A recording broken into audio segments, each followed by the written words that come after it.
कदीमी शानो शौकत के साथ निकाला छठी मुहर्रम का मेहंदी का जुलूस। हम आपको बता दें कि बुधवार की रात 11 बजे आलम और बुलबुल के मेहंदी के साथ मातमी जुलूस मरहूम मोहम्मद जहीर साहब के रेती रोड स्थित इमामबाड़ा बारगाह से रफत हुसैन साहब की निगरानी में निकालकर अपने कदमी रास्ते कोतवाली नखास चौक रेती चौक होता हुआ इमामबाड़ा रानी अशरफुन्निसा खानम शेखपुरा पर जाकर समाप्त हुआ। जुलूस निकालने से पहले एक मजलिस हुई जिसको अली जनाब मौलाना अली एवं जनाब मौलाना शमशाद अब्बास कुम्मी साहब ने संबोधित किया। मजलिस में मौलाना ने कहा कि लगभग 1400 साल पहले मुल्क शाम यानी कि सीरिया में जालिम यजीद ने खुद को मुसलमान का खलीफा घोषित किया था और ताकत व पैसों के जोर पर केवल इस्लाम धर्म के मूल नियम को भी नहीं बदला बल्कि मानवता के विरुद्ध बच्चों, औरतों और गरीबों पर अत्याचार शुरू कर दिया। यजीद ने तमाम लोगों को लालच देकर और डरा धमका कर अपने साथ कर लिया। कोई विरोध करने का साहस नहीं कर पा रहा था। यजीद चाहता था कि नबी के नवासे हजरत इमाम हुसैन अलैहिस्सलाम भी उसकी इन बातों का समर्थन करें, क्योंकि अगर हजरत इमाम हुसैन अलैहिस्सलाम ने उसका समर्थन कर दिया तो फिर उसके इंसानियत के विरुद्ध गलत कामों को मान्यता मिल जाएगी। बात यहाँ तक पहुंची कि यजीद ने मुसलमान के नबी हजरत मोहम्मद मुस्तफ़ा सल्लल्लाहु अलैहि वसल्लम के नवासे हजरत इमाम हुसैन अलैहिस्सलाम पर यजीद संधि करने का दबाव डालने लगा। हजरत इमाम हुसैन अलैहिस्सलाम ने इनकार कर दिया।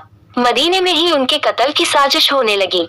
मौलाना ने कहा कि हजरत इमाम हुसैन अलैहिस्सलाम मदीने में जंग को टालने के लिए अपने घर की औरतें, छोटे छोटे बच्चों एवं जवानों के साथ मक्का यानी काबा पहुंच गए। काबा वह जगह है जहां किसी दुश्मन को भी मारने का या जंग करना मना है था। काबा हज का मुकाम और अमन की जगह थी।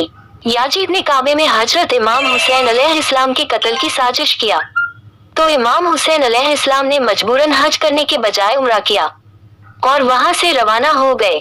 इसके बाद हजरत इमाम हुसैन अलैहिस्सलाम अपने काफिले के साथ इराक के करबला पहुंचे। हजरत इमाम हुसैन इस्लाम ने यहाँ करबला के जमींदारों से जमीन खरीदी और यहाँ अपने लोगों को खेमा गाड़ दिया।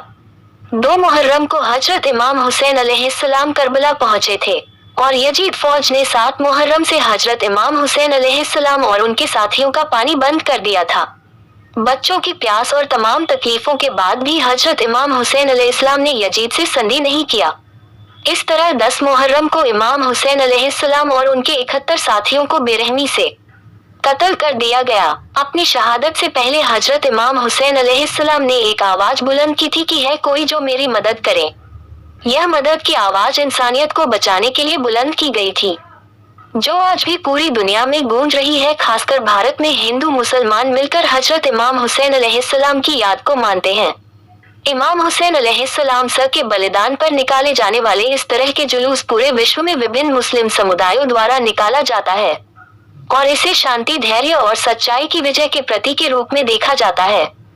जुलूस के दौरान अंजुमन हुसैनिया गोरखपुर के लोगों द्वारा मरसिया पढ़े गए और लोग हजरत इमाम हुसैन अलैहिस्सलाम और उनके परिवार के दुखों को याद कर रहे थे। जुलूस देखने के लिए सड़कों पर भारी भीड़ थी। छत पर से भी लोग आलम, दूदुल व मेहंदी की जियारत कर रहे थे। या हुसैन की सदाओं से माहौल गमगीन हो गया था।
चलो लड़के काम आए थे, भीड़ हो गई है, चलते